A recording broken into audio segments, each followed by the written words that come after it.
Hello, everybody. This is Svein. I'm here with Tom. Hello, everyone. This is about a book that I've written called Rocking in the Norselands. And some of you will know what that is, but others might not.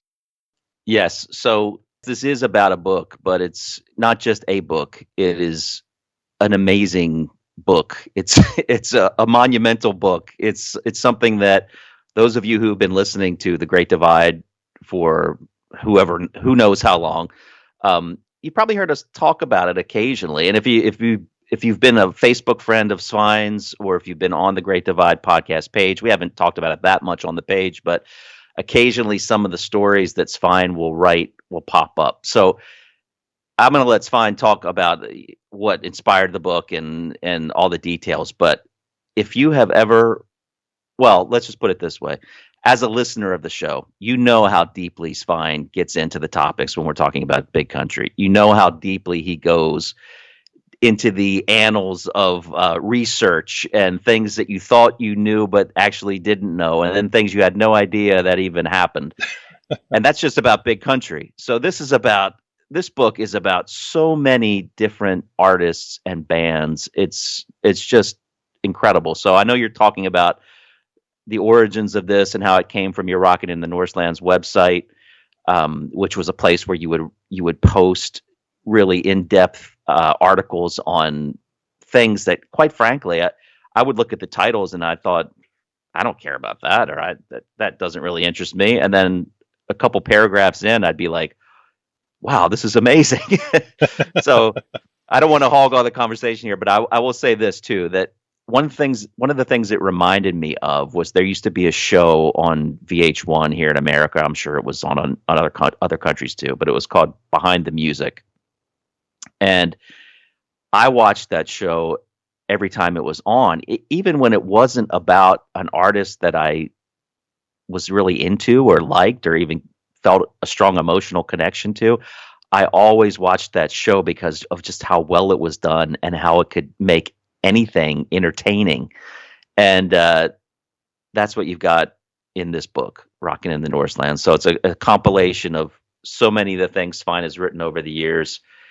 And I want to ask you first off, before you go into the origins of this piece, because I know that you've been talking about it for a long time. So how does it feel to actually have it complete, at least this first volume? I know there may be another one. That's the thing. To me, this is a process that is still going on. Like before we connected today, I was working on a story behind a song from The Clash, and that might turn up in the next book.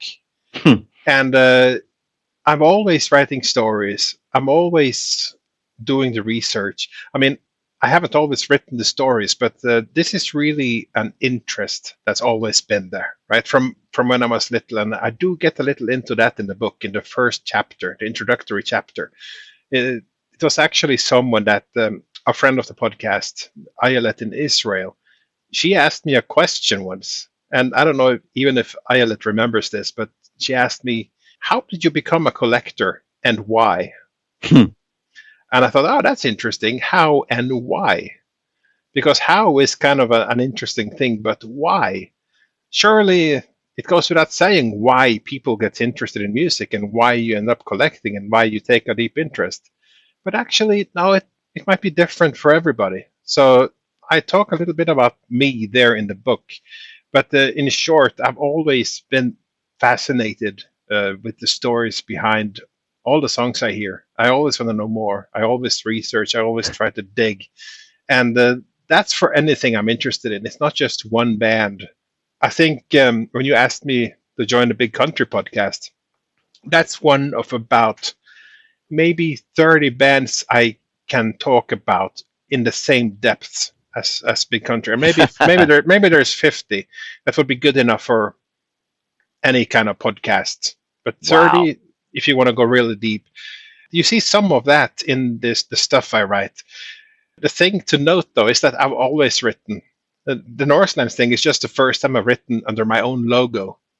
So I've written about gaming. I actually was part of starting up a gaming fanzine in the very early 90s. I've written about music in national newspapers. I remember very well that my first review that I ever wrote was a review of a Judas Priest collection in 1992, Oh, nice. just as Rob had left. And I thought, okay, here comes the retrospective. This is the thing. But I wrote about that, and that ended up being printed in a national newspapers. I kept writing the reviews there, written for Norway Rock magazine. And I've even written in some Tolkien fanzines, not about Tolkien, but about bands who write music from the universe of Tolkien. So that was apropos to a Tolkien fanzine, even with deep Tolkien scholarly articles, and then Wow. my articles about bands that wrote songs inspired by Tolkien. It kind of fit. I always find a way to get in my kind of piece there. And even about movies, I wrote movie reviews, and you'll remember that, Tom, from the first few years of me doing this podcast. There would be movie reviews popping up here and there. That's right. I do remember that now that you mention it. I'd Yeah. forgotten about that. Well, the thing that really captures what you're saying too is the back cover of your book. I mean, hmm because you're talking about how it started and you became fascinated with your parents' record collection, but then you actually have a photo that probably shows. I'm assuming you have to tell me about this photo, but I'm assuming obviously that was relatively early. But Yeah. how far into your fascination with music is that photo? Because you're sitting on the couch. I'm assuming it's your parents' home, and then you've got a record in your hand. I can't quite see offhand what that album is in front of you, but I'm sure you'll tell me. But what a great photo that is, and that captures, I think, everything that's so great about this project is that it's a lifelong reflection. Fascination. Yeah. That's exactly what it is. I do talk about that photo in the introductory chapter. So people who dig deep into that will find that story. But I'm 2 years old in that photo, and I'm sitting there, and I think it's a Charlie Pride record that came out of my parents' collection. The fact is, it doesn't matter what it is, because when I was that young, I was not allowed to handle the turntable. Mm. When I was 3 and a bit into 3, I was allowed to handle it because I handled it very carefully. But what I was allowed to do at 2 was to take a record.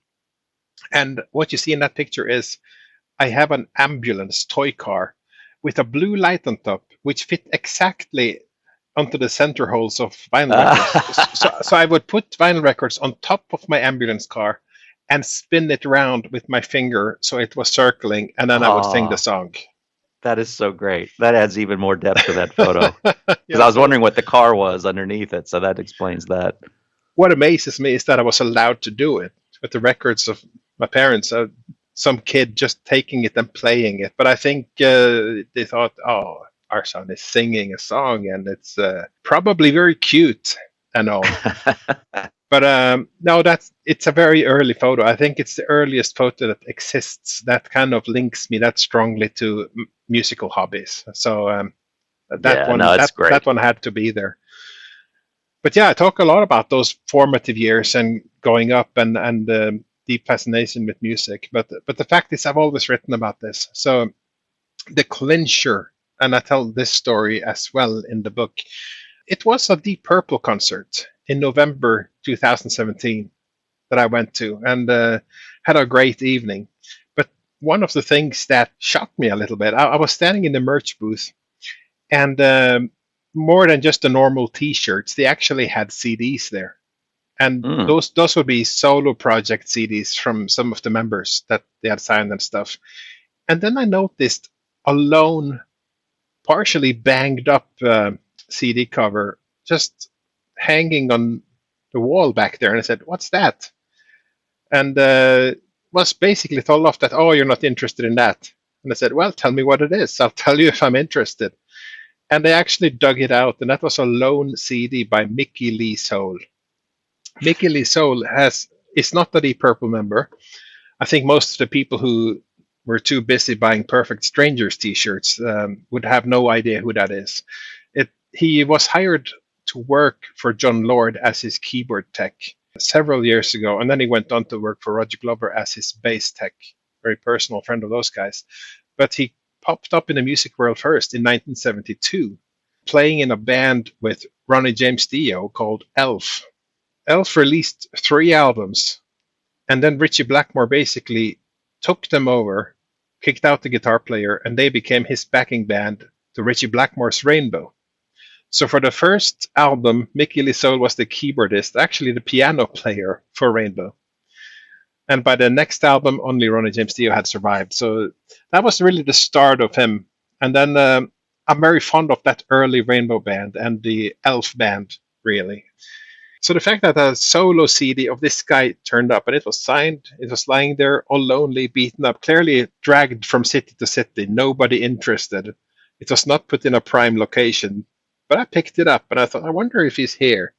So I went and asked around if he was there. I didn't get to meet him. That was great. But I brought it home and I was the one who picked it up, finally. They said, finally, someone picked up that banged up CD. And I was inspired to just write something about Mickey Lisole. Like, wow, this is incredible. And I put together everything I knew and posted it on my personal page. But then I thought, none of my friends is interested in this. And that's probably an exaggeration because I do have a lot of music friends, but probably most of them. My Facebook is a collection of people I grew up with, people I went to school with, work colleagues, family members, members from many different types of fandom. And I would subject all of those to a piece about Mickey Lisole. It made no sense, right? So I thought, I'll just make a music page. I need a name. What do I call it? And Rocking in the Norselands was the first thought that didn't outright suck. So I kind of stuck with it. So that became the name of the page. First post was Mickey Lisole. That was what launched the Facebook page. Wow. But later on, when I made the website, I made sure that was the first post that appeared there too. The first post that announced the actual website when I moved from Facebook. So Mickey Lisole has been important. He has no idea who I am. He probably has no idea what Rocking in the Norselands is, but it's really thanks to him that it exists because that was the inspiration. So that story that I wrote that day has been slightly expanded, slightly cleaned up, and that is part of the book. Oh, that's great. Well, that's very fitting that it's something that's relatively obscure that that caused you to start all this to begin with. It wasn't just some incredibly well-known artist that you just started to write about. So I got to ask though, if nobody had picked up that CD, why was it so beat up? Was it just hauled from place to place? Yeah, I gotta think so. It was the only copy they had. It could be the last one they had left to sell, but it clearly had road wear. It clearly had been brought around. And when you look at the people who come to Deep Purple stands, like I say, even CDs by esteemed Deep Purple members like Roger Glover, Don Airey, they were largely untouched. People don't look for that. They look for a T-shirt or they look for a tour program or something like that. So what chance does a Mickey Lisole CD have when Roger Glover doesn't sell one? That's right. Yeah, exactly. That's fantastic. That's really great. Yeah, I mean there are so many incredible stories in here and so many things that I've learned. I mean, I have never been, and this is why I hired you and paid you such a huge fee to be the co-host of the Great Divide podcast, because my interests, while I'm really passionate about certain things, they're nowhere near as expansive as yours when it comes to music. I've focused on a much smaller, groups that I've been into, or smaller ecosystem of music. So this is really, even at my incredibly old age, it's helped me to discover things that I missed along the way. I'm thinking of like the band Coven, for example. Right. Band I never even heard of. And then I saw you writing about them and I'm like, this sounds really cool. And it was an album that was released in 1969, that kind of predates so much of that 80s satanic metal phase that we all knew and love. And I think we even referenced like Shout at the Devil in that article. But yeah, what chose you to pick the bands that you picked to write about. I mean, what's the main reason that you felt I'm going to write about this person or I'm going to write about this band? Yeah, that's really something I had to think about when I started this thing. Like, what should the scope be? Because I could have made a big country page since we did a podcast. We done a lot of interviews with people. We have a lot of information come our way, and I could probably have dug down and done that. But I think that would bore me. Not necessarily big country, but if I stuck with one, I think that would bore me. So it's really anything that I get the urge to write about or to investigate. Or if I have a song on my mind, if I have an earworm, a, a text usually follows a little after. So it's anything I'm inspired by. So the collection of stuff that makes up the Norseland site right now, it's kind of these are the things that popped into my head, and there's no rhyme nor reason.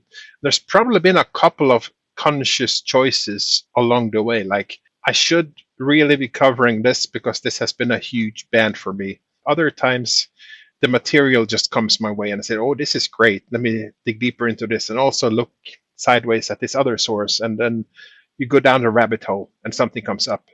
So, frankly, what excites me about doing this site, the Norselands thing, and the articles that now make up the book is that I have never known what I would write about next. And that excites me. So, I mentioned I was writing a story about The Clash, a story behind a song, and that will go Yeah. up this Saturday. And what I'll do next, I have no idea about, even as I sit here now, and that excites me. Probably others would be terrified, but to me, that's exciting because something will come. It always does, but I have no idea what it will be. What song is it, by the way? You can tell me because by the time this is released, it'll already be up. It's the story behind the song Rock the Casbah, Ah, nice. Okay. which is interesting because that song was written by Topper Hedon. He Yeah. was alone in the studio waiting for the others to come up, and he said, "Well, I have this idea. I'll just put down a drum beat, and then I'll just put down a piano, and I'll just put some bass on it." And when the other guys came to the studio, the song was more or less finished. So, from a sort of compositionary discussion, it's the story behind it is kind of short. It's all Topper, and they've given him all the credit for that. But he had a suggestion for the lyrics, and Strummer was not impressed. It was kind of about missing his girlfriend and a bit soppy, maybe possibly also a little bit raunchy. So, according to legend, he just looked at the lyrics and said, "Well, that's very interesting," and then curled up the note and threw it back over his head. Wrote his own. Yeah, you don't take the lyric job from Strummer, that's for sure. At least they loved the music, and that became Topper's moment, and as it turned out, one of his last moments with the band because he had to be let go. So there's Wow. always something to talk about, but Rock the Casbah is fascinating. Yeah, that's fantastic. So, can you talk a little bit about the presentation of this book? Because I know it's a coffee table book, right? I mean, it's a big Yeah, book, and I haven't gotten it yet. But I've seen it and I've seen photos of it, but it looks really impressive. So yeah. You're one of the few who has the ebook. yes, thank you for that. but I do want that. I do want that hard copy. Number one, because I just want it, but also I love the cover. I mean, so yeah, just tell me a little bit about how the book itself came to be, the physical presentation of it, what people can expect if they get it, and also where did that cover come from with the Les Paul and the in the snow? I love that. It's beautiful. Oh, it's so nice. No, a book was never the goal. It wasn't even in my mind when I started writing these things.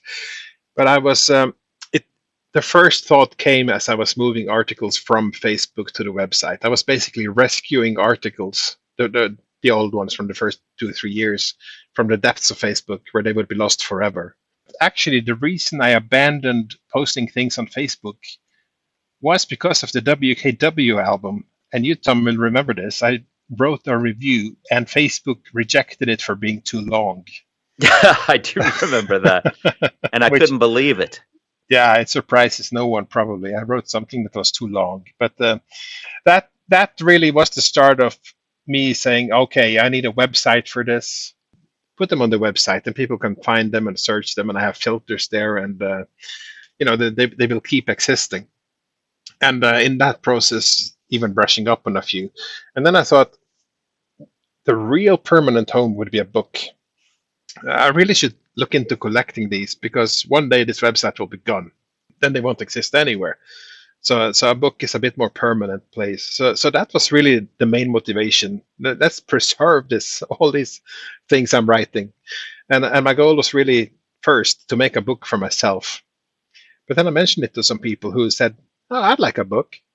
I don't know why, but that really surprised me. But it's all on the website. You can read it. Because the thing is, if you don't want a book, that's fine. Go to the website. It's all free. If you just go there, engage with it, click like, I'm happy. I'm not making tons of money on this book. In fact, I'm not sure I make money at all. But I'll go break even, and that's fine with me.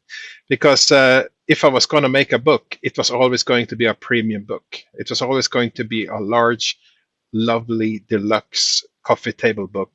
I did not want anything else. I wanted some nice, glorious collection that would stand proudly in my own bookshelf. I wanted to make the book that I wanted. So I could have made a more normal sized, shorter book. It would be very thick. There would definitely be more than a couple volumes to fit everything in. But I thought, no, I'll have a big one. I'll make room for illustrations. It makes sense to me. So that was always what I wanted to go for. And I knew that would make it not a budget book. I knew that would always be something that cost a little more, but I thought, okay, I'll do a short print run. Those who really want it can have a chance to buy it. And it kind of grew from there. So that's really how it found its form. And the physical form is the only thing I can't control, right? So I had to be really careful in choosing, where do I print this? Who can do it? And can they do a good job? So I found this company based in Sweden, but they do deliveries to Norway without really triggering any crossing the border fees. They have this setup that you can pay, and you pay the VAT and everything to Sweden, and it's taken care of, and you just get it. Just sidestep those type of problems. And I thought, right, I'll try them.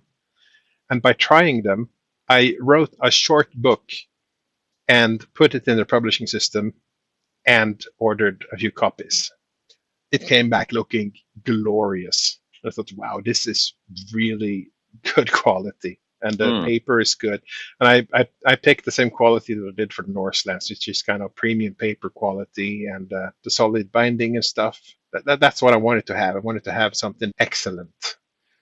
So that's what I got. They delivered on that. So, but you still, when you decide on an amount, like I ordered a little over 100 books, you hold your breath a bit when you click that order button, because the price of paper and the price of printing has gone up since I started planning the book. I think the first post about it on my own page is 4 years ago now, in 2020. And just since then, we've had a few invasions here and other wars there, and the price of paper goes up and the price of printing goes up. So I thought, people are not going to be interested in this thing anymore. But actually, when I see the quality, I think you're getting what you're paying for. This is a deluxe product. I think I posted 52 books and only one lost in transit so far. Sorry, Arlen. We'll work something out. Oh, Arlen. But anyone who's gotten the book is happy with it. So that's all I can ask for. That's fantastic. Yeah, and I've read some great reviews, and I've seen some great comments. You even got some great comments from the new singer of Big Country. Just to kind of turn this back to Big Country for a moment. Tommy Paxton made a nice post and showed himself reading it. So that was pretty cool. Yeah, I really appreciate. How did that make you feel when you saw that? Oh, that was great. There's been many people who have posted pictures of the book themselves, reading it themselves next to it, or just the book itself in some cases. That's appreciated from sort of the fact that they enjoy it. And I see happy people with the book. That's kind of cool. I tend to think more of practical concerns, like, yeah, let's make this book, make it available so and so. Let's figure out what it takes to ship it here and there, and all that stuff. And then sometimes people say, hey, that was great. And I kind of stop and maybe even smile and say, "Oh, that makes me feel good that people liked it." Because at the end of the day, this is it's a total passion thing. This is totally for the love of the music. There is no other motivation. There's certainly no monetary rewards to be gotten here. So I what I did was I ordered 110 copies, and I'm selling 100. And if I sell all those 100, that pays for the 10 books that I keep for my own usage or to give to the people that one copy to my parents, one to my wife, one to myself. I offered one to my child who didn't want one, but yeah, but they said it's in the house. I can read it if I want to, right? I said sure. Yeah, that's fine. That's plenty. So He'll that want it. maybe later on in life it will be more interesting. That's all right. Absolutely. No, but this project is really an idealist's folly because it's all about selling out the ones I have and everything will go fine. I can tell everybody at present I've sold 52 books. I have 48 left. So we passed the halfway point. That is awesome. That's actually great.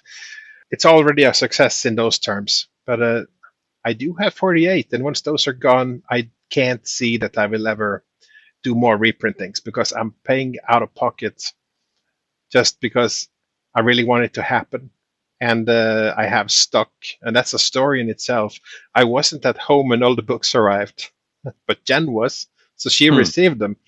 And this huge delivery van just pulls out outside our gate, and this guy comes with a box. And where would you like the box? And oh yeah, just put it down here in the entryway. And then he comes with more boxes, and yet another box, and another one. And she understands after the fourth or fifth box that right, this is a shipment and a half. So she starts clearing out. And when I came home from work that day, I knew they had been delivered. I got this message that yeah, all your books came. That was our hallway.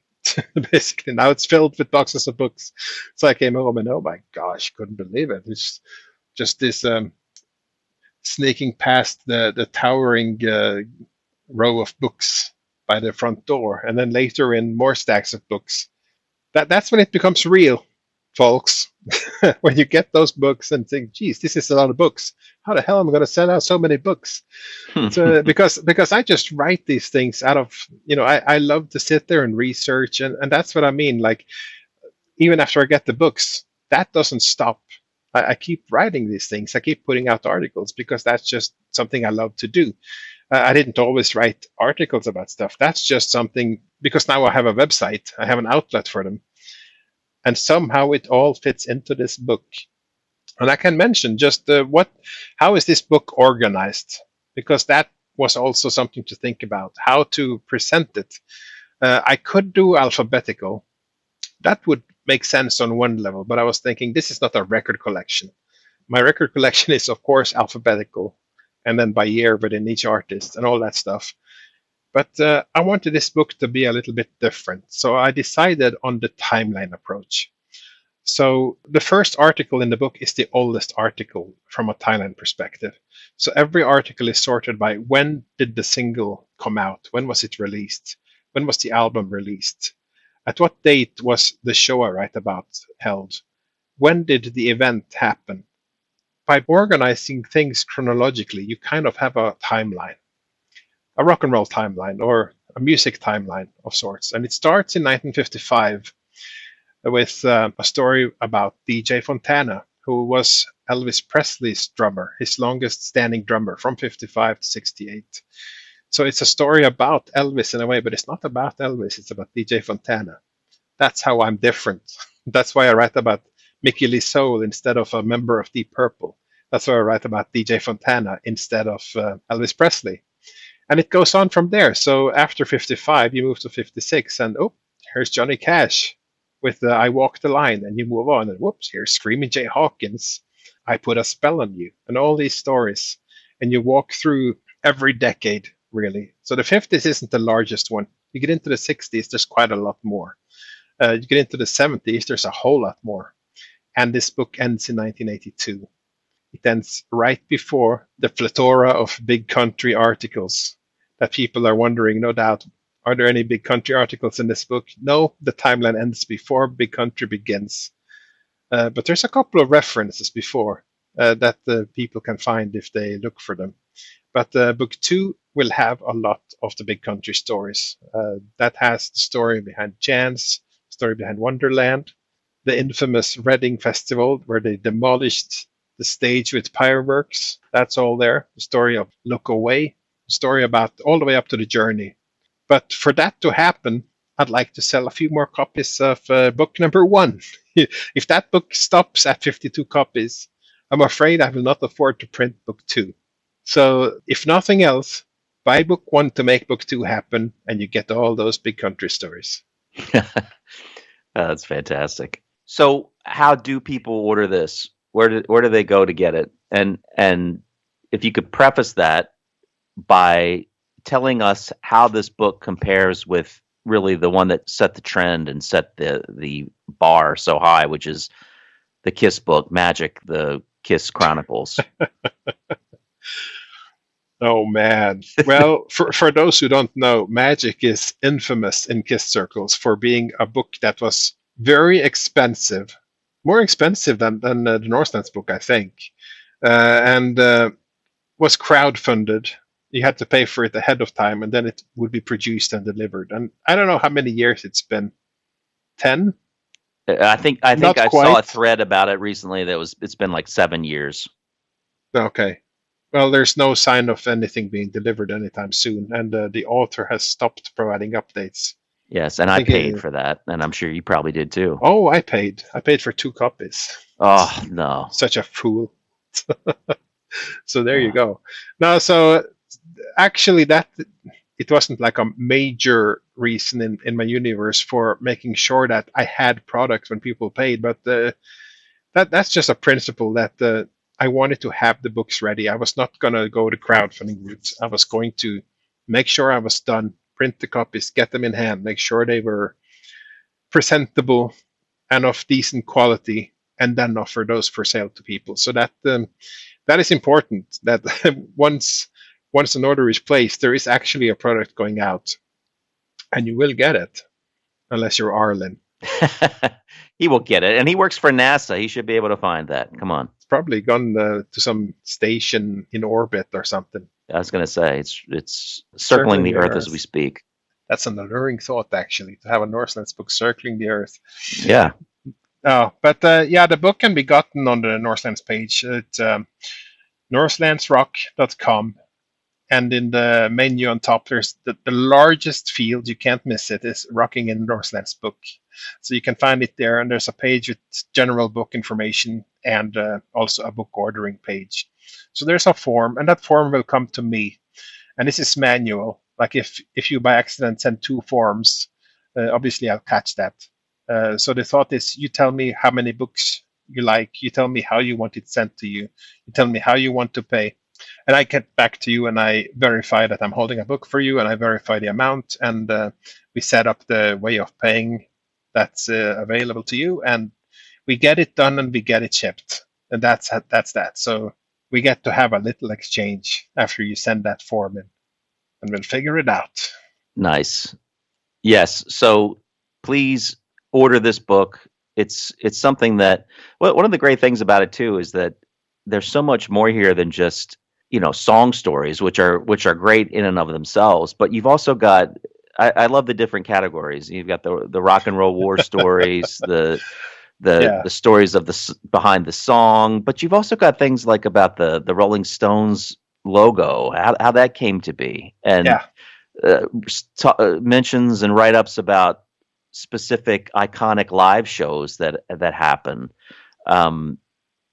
And I think there's probably the best title or the best subtitle in the entire piece is under Rock and Roll War Stories, when Rick Wakeman's inflatable farting dinosaurs started humping. That's actually the title of a piece in this book. So where are you going to find anything like that? So it's if you get this book, if you read it, if you read these pieces, make your way through them, take your time. It's gonna keep you busy for a long time, but you have so many amazing stories to tell people at get-togethers, and you can just claim that you always knew them. You don't even have to give Svein credit for it. You can just reap all the rewards of your genius level of knowledge. And yeah, it would be great to give Svein credit if you want to give him credit for it, but you don't have to. That's the beauty of it. You can just pretend like, hey, I got a great story. Did you ever hear the time about Rick Wakeman's inflatable farting dinosaurs? And soon you have a crowd gathering around you, and you can just like, you'll be the life of any party. So Exactly, and Rick Wakeman is the gift that keeps on giving, because I also have the story about the time he pushed Salvador Dali off the stage, and that's right. I have the story about the time he ordered a curry meal in the middle of a Yes show, and there's kind of he's a never-ending source of stories, and I kind of thought sometimes I think I've written a lot about that artist, that band. Sometimes I actually stop and say, well, I've reached the limit here, with the exception of Big Country, because I do know that, because we talk about Rocking in the Norselands on the podcast sometimes, a lot of the readers are Big Country fans, and I appreciate that. And for that reason, Big Country posts will keep coming now and then. But it's interesting what you say about the categories, because that was very conscious. When I started the Facebook page initially, my posts were random. They were about anything. They would be like new arrivals in my collection. They could be just, oh, look who's number one in Norway right now. It's a Judas Priest album, and just observations and things like that. But as I started focusing more on dedicated, researched articles, something more factual, the kind of stuff I really wanted to read myself, then some categories started crystallizing themselves. So the story behind the song is by far the most popular one. Those are the ones that people like to read the most. But I kind of mix it up a bit by mixing in all the others. So the rock and roll war stories are kind of the fun ones, because where where do you see more madness happen than in rock and roll? And it's a never-ending source of stories, and many of them are fun, but also about classic live shows. Some shows transcend just being a show. Sometimes they become classic for whatever reason, whether it is because something is really fantastic. Like I have a story about the alarm playing in Boston in 1989, which is the one that was used for Electric Folklore Live, when Mm. he delivers the passionate Woody Guthrie speech, which kind of defines really everything that the alarm was about at that time with that lineup. It's absolutely amazing. And that speech was developed. It was not that great in the beginning of the tour, let's say that. It was a little less good, a little cringeworthy even, but it kept being developed. And at one point, Woody Guthrie showed up, and at that show, he nailed it. So that's an interesting little story in itself. And then there's classic album covers. So the art of the album cover, which is lost in the digital age, it's like a stamp on a mobile phone when you play an album, right? You don't even see the nuances. You don't see anything. And then you have the artist spotlight, which is, like you mentioned, Coven, which is more the story about how a band happened, and in some cases, why a band didn't happen. Why did the band Hard Stuff gloriously form, go on tour with Uriah Heep, Deep Purple, but they faded into obscurity almost immediately, and nobody has ever heard of them since then, until Rocking in the Norselands picked up the thread and said, hey, what happened to Hard Stuff? So there are many sad stories of people who faded into total obscurity. Why did that happen? So these things fascinate me. So I delve into that, and it's just to wrap up really about this book. That is the gift that this book brings. It brings the gifts of stories, and I always go back to, I think the best way of introducing new music to people is to tell them a story about it. I've always believed that. If I tell someone a story behind a song and they don't know the song, they don't know the band, they like the story and they get really interested, they're going to go seek it out, and they might listen to it with a different type of interest than if you just hear it blank. So there you go. And it's really gratifying to see that some people buy the book and come back and say, your book is turning out to be quite expensive. I'm buying all these albums I never knew that I had to buy. So that's great. That's a compliment, really. That's your warning. The book might turn out to be more expensive than at first you thought. Yeah, but as you say, it's an investment, and it's a good investment. And hey, we've been providing free entertainment for more than 10 years on the Great Divide podcast, and we've never asked for much. So yeah, give it a chance. Take a look. Help Svein get over that 100 mark that he needs to get over. But it's not just to help someone out. It's a great book, and it's something that if you're a music fan, which you pretty much have to be, if you're listening to the Great Divide Big Country podcast, Yeah. you're gonna really love it. So thank you. Yeah, thanks for allowing us to have this PSA, which we occasionally might do, very rarely, but if I have something new out musically, we might do one. Svein has finally been able to do this with his book, and yeah, we appreciate you listening to it, but even more so, appreciate you ordering the book and checking it out, and if nothing else, sharing the news about the book out there where you can, because there's some great stuff here that deserves to be seen and deserves a wider audience. Thank you. Yeah, well, congratulations, Svein, on completing this first installment. Hopefully, it's the first of more to come. Definitely, I know you have plenty of post 1982 stories to tell, but there's a ton to keep people occupied until that happens. So, yeah, and a lot of amazing Kiss references throughout the book too. So I know everybody is always looking for the Kiss references, and you'll find quite a few throughout this book. Yeah, they're more than references; they're full-fledged articles. Well, yes, they are. They are. Both story behind the songs and classic live shows and rock and roll war stories. So there you go. Yep. Yeah, there's a few. One of my favorite moments was the day that Kiss released 4 solo albums on the same day, and I remember that day very well. We got all 4 of the albums. Yeah, you were one of the lucky ones. Thanks to my good dad. Yeah, we mentioned that story before, and that's awesome. A lot of us had to make their pick. Which solo album would you bring home that day? I know, and save up for them. Yeah, it was amazing just listening to all 4 of them back to back. And I'll never forget the person at the counter saying, "They're buying all 4." She said that to a coworker. I guess not a lot of people did that then. Yeah, I don't think so. Yeah. But that was a glorious folly. 4 solo albums on the same day, and all of them bearing the Kiss logo, and all of them still being counted as part of the Kiss catalog. It was. And yeah, and so things like that really take you back to things you might already feel nostalgic about and add even more information to something like that, even more context to it. That's great. But then there are plenty of things that you have never heard of before, at least if you're like me, and very few people are like Svein. So it's likely that you have not heard of this before, of many of these things before. And yeah, those are incredible too. So anyway, we've rambled on about it, but it's a great work. It's a great piece of work. It's something that's a great milestone for Svein, because as I've said to him too, so many people talk about, oh, I'm going to write a book someday, or I'm going to put this into a book.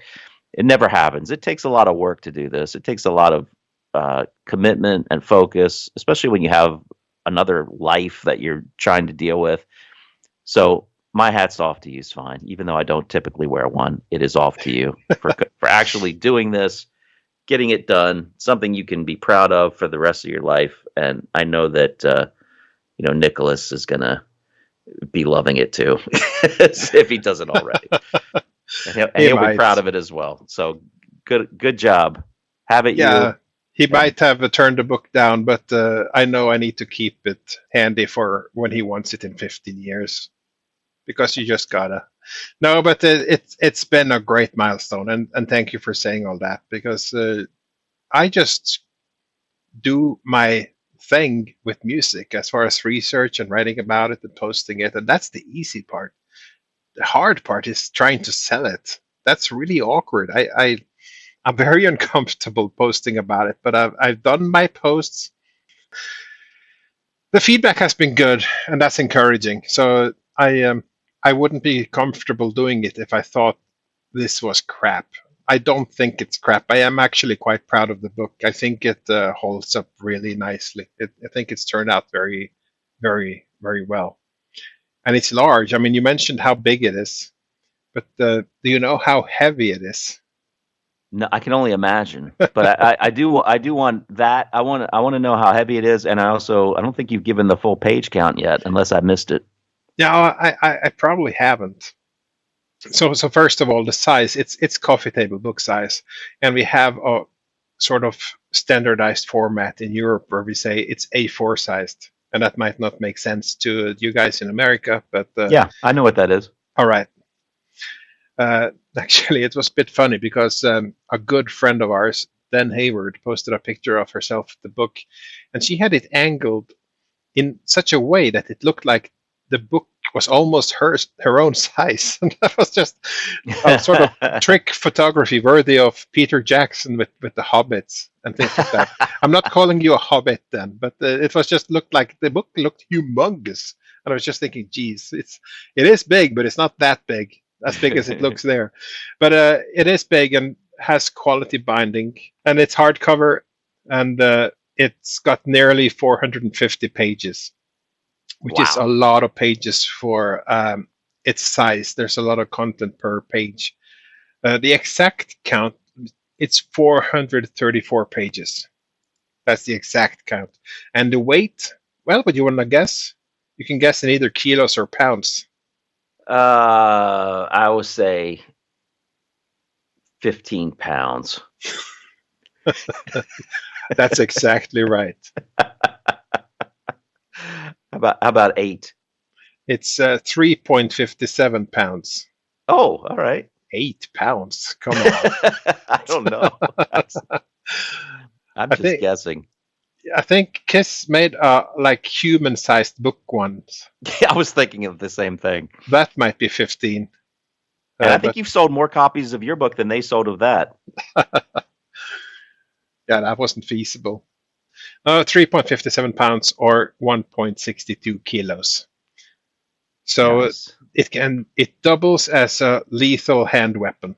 Yeah, a two-handed weapon. It doubles as a two-handed sword, Yeah, I think so. two-handed club. Some Vikings used an implement exactly like this book back in the day. So it's traditional.